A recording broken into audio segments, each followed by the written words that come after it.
Yo, what's going on today, YouTube? Welcome back to the channel, guys. It is Rikar here, and today we're going to be doing our annual season perk breakdown.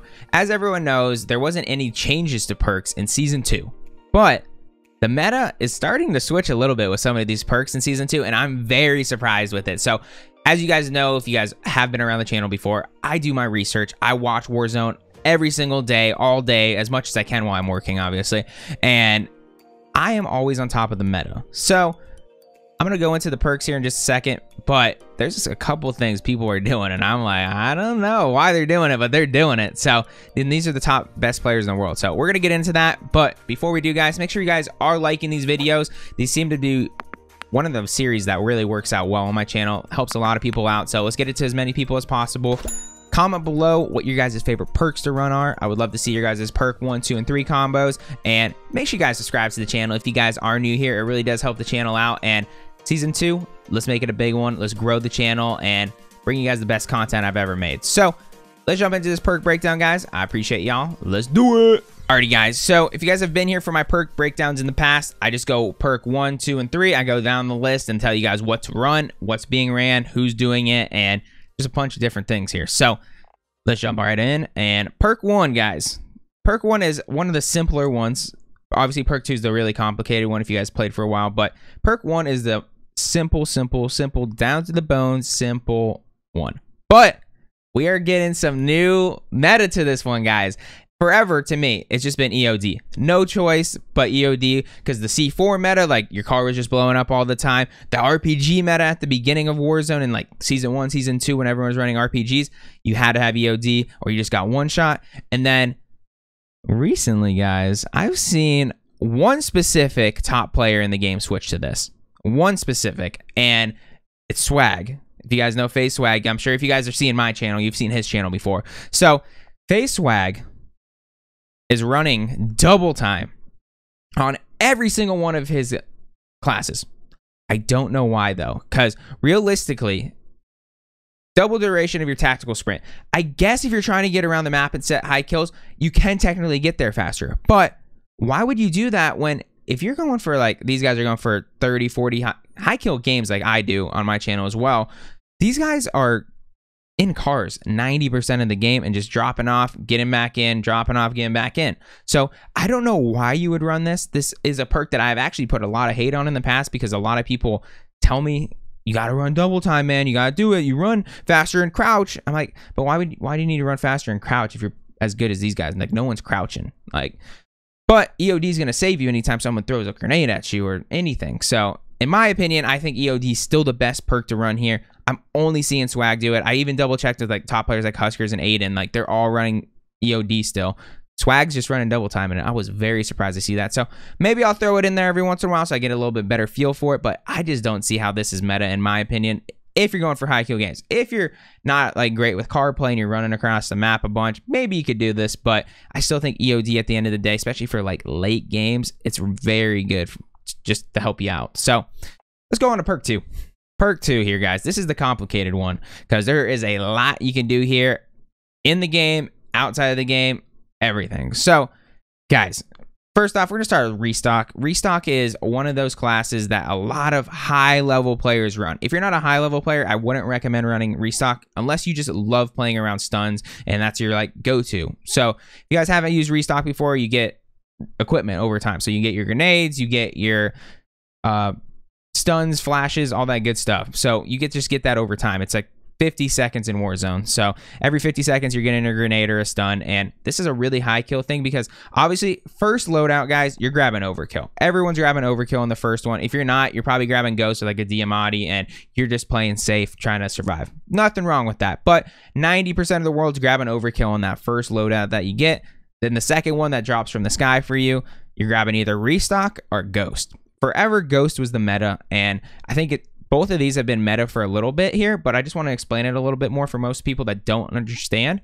So Ghost obviously is going to keep you off UAVs, radar drones, and heartbeat sensors. Heartbeat sensors is the big one, because you can be in a corner and outplay people because they don't know where you're at. So personally, I think Ghost is the best one to run if you're trying for high kill games where you're constantly pushing people. So the campers, they can't just have a heartbeat sensor out and find you.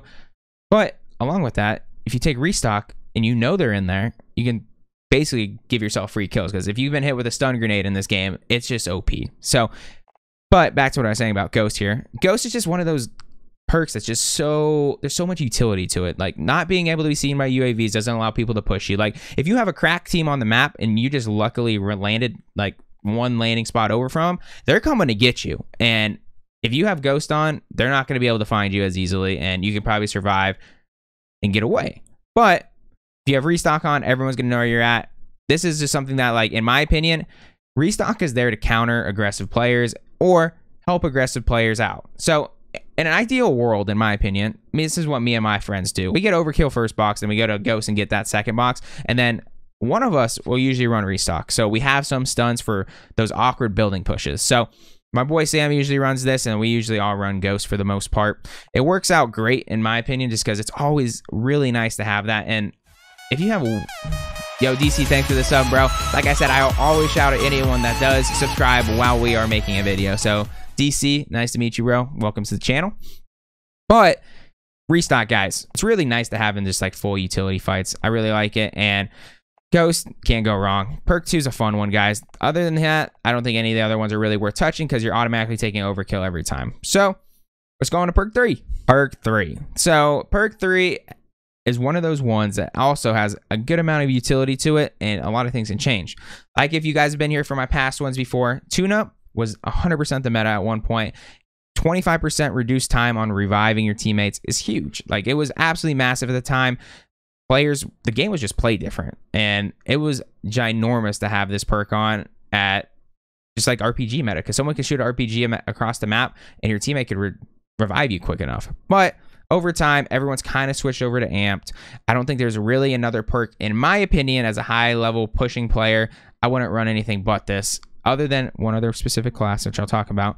And then basically you're swapping your weapons faster. Like, there's no better class that, like, there's situations in this game where you're going to be using an AR and you need to either A, you ran out of ammo, or B, someone's coming up on you close and you hurt them, or you just know you're in a bad spot. You need to get that gun out quick. Whoever gets that gun out quick first is going to win the fight. So in my opinion, I think amped is like the main one on here. I've had people talk about sharp now for me before, and I don't think you really need, like, there's no reason for me, in my opinion, to have this. No, just don't do it.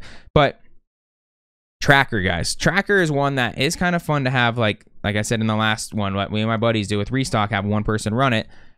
Tracker's kind of nice to have someone run it. My friend Nick likes to run it, and it's really nice when you're chasing that last guy down in a team. So you're like, killed 3 of them, you're in a squads game, there's 1 guy left, and he's just running, trying to survive, just like keep their game alive. Obviously you want to get rid of that person. So tracker, leaving footprints, you can just follow them, and eventually if you have more than one person, unless this guy, like, it's like, in my opinion, I think tracker, if I was running tracker, it'd be at a disadvantage for me because I'm chasing them. But if I have 2 or 3 people with me chasing the same person, like, you're not going to lose that fight. But that person that is getting chased in like a 1v1 situation, they don't know you're being tracked, but you could hear them behind you, because they're obviously going to be closing the distance pretty quick if they know every step you're taking. So I think there is disadvantages to this one, but if you have one person on your team running it, it definitely does not go wrong. But in a high level environment, if you're playing by yourself, I would not recommend it. I would definitely go with amped. So that is the perk breakdown, guys, for season 2. I think we did dive into it just about as much as we can. There's not a ton of updates to it, but going forward in new seasons, I will keep you guys updated. If there is a new map or whatnot, maybe there will be a new update. So that's going to be it for me today, guys. Make sure you guys do like the video, subscribe to the channel, and comment below your favorite set of perks, and we'll talk about it in the comments, and I'll catch you guys later, guys. Peace out.